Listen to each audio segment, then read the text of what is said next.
Hello, everyone. Welcome back to another episode of Parts Talk. First, let me thank each and everyone for their continued support as I just achieved over 5,000 subscribers and growing.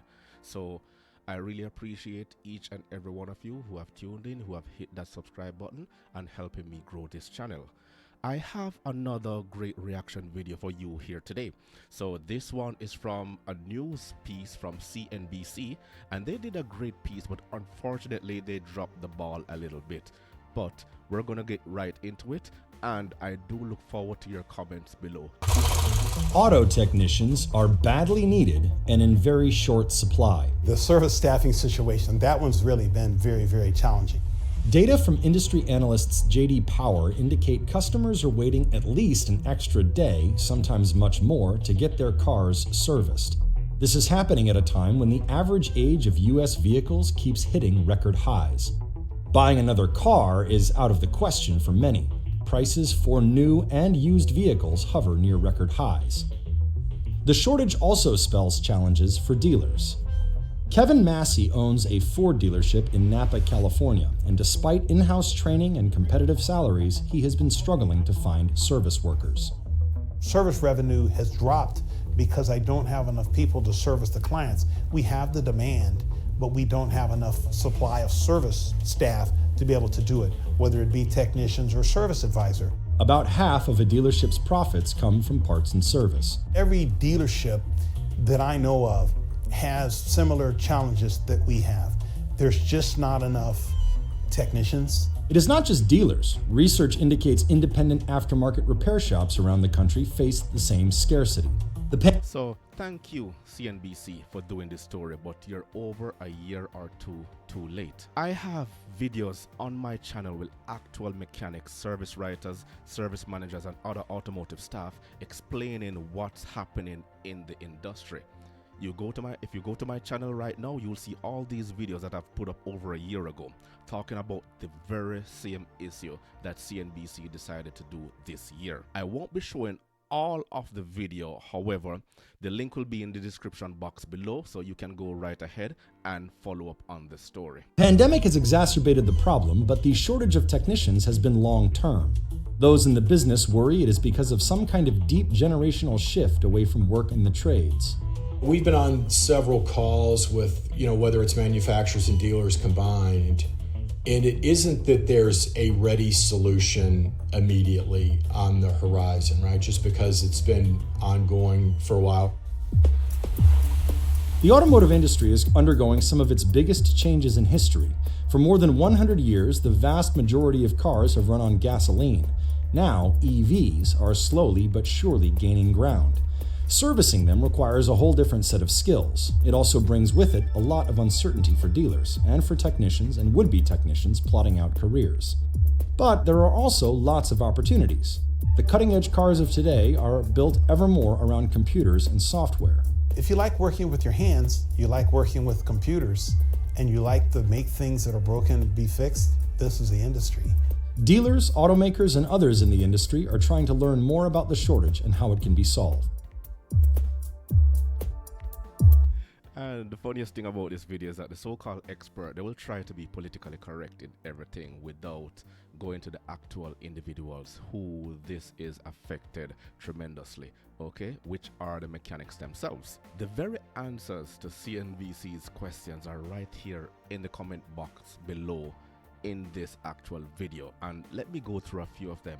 One says, fixing cars are just a time consuming and can be a real hassle at times. The pay is not worth it. If you consider how much a dealership overcharges people, as a mechanic, I'm okay with just fixing my own car and I rarely want to do that. One here says, there's no such thing as a labor shortage. It's always a pay shortage. This one says, with 38 years in the automotive trade, 29 years are with dealers, I will never consider going back into that ever again. Dealer managers and owners are all about greed. The flat rate system only creates conflict and hate. In fact, I am surprised there isn't a shortage shooting every week. My advice to the younger generation, there are much better ways to make a living. Let me continue. There has been a serious shortage of workers in an array of service positions during the pandemic. the great resignation, as everyone's calling it, dealerships are experiencing that too. Customers are waiting longer for service appointments. It typically takes customers around 3.5 days to get a service appointment, but this year in our annual customer service index study, we were seeing that increased by about a day, so it's now close to 5 days to get a service appointment. And depending on some brands, 20% of customers were taking over a week to get a service appointment. We've dramatically slowed down, not because of desire or want that. We want it to be quick. We just can't do it. We sometimes have the shortage of the staff. We sometimes have the shortage of the part. And like every store, we're trying like mad to get it done quickly. We want you to have a good experience.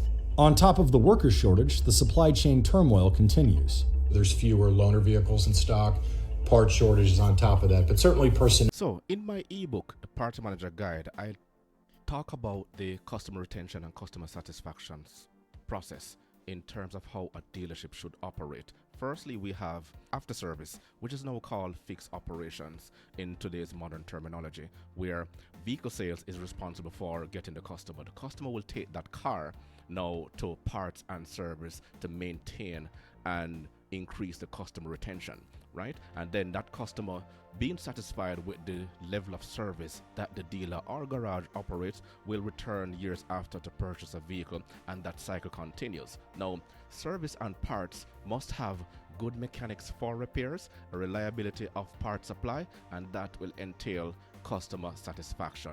This is the cycle itself, all detailed in my book, The Parts Manager Guide. The link is also in the description box below.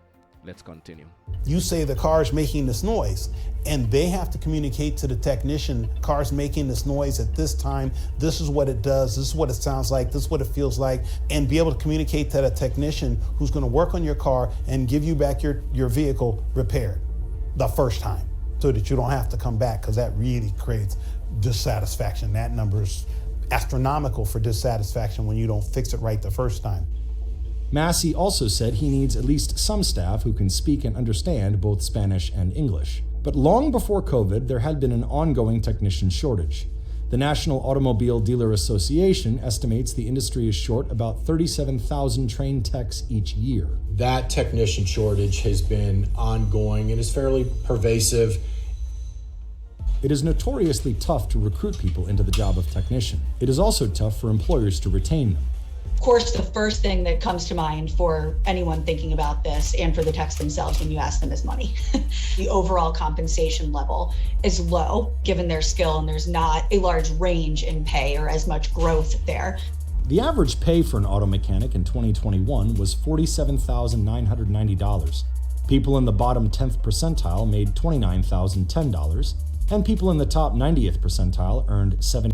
Now, this is predominantly a North American problem, because outside the North, United States, Canada, or in developing countries, the people tend to keep their cars much longer for economic reasons, of course. And they did mention in the start of this video that people are keeping their cars longer because the economic crunch is on. Now, there are a lot of garages and shops available for them to choose, and in other countries, men are happy to be mechanics. The major problem is the pay structure needs to be revised, as simple as that, because the thing is, in other industries, the pay is much more for the very same skill set. $75,100. But you can earn more. A technician that's a high performer in this business can make $80,000 to $100,000. And that's pretty darn good money. One of the challenges with technicians is, in a lot of cases, the personnel is paid based on the work itself, right? It's a flat rate type work that's paid based on the job allocated to it. So at times may not be as stable if there's not as much work coming in. Flat rate work also incentivizes technicians to work quickly or efficiently, but it might not account for the amount of time they spend doing other tasks, such as diagnosing problems. The job often comes without benefits or other perks as well. Flat rate was introduced by the manufacturers mostly in order to have a standard system set across all the entire industry. Back then, they used to use a thing called, I believe it's a Filbert's flat rate manual, that will give you an overall view of what the pay structure is as it relates to certain jobs being done on the car. Now, as manufacturers get more advanced, they will set their time allotted in order to replace, remove, and to fix a problem on a car. And then the dealers themselves will initiate a flat rate system. The problem is, as the technology evolves and it gets a lot more tedious and challenging to remove and replace certain items, the flat rate system is not moving according to how the standards are set. Now, mechanics feel like they're being left out in terms of incentives going forward.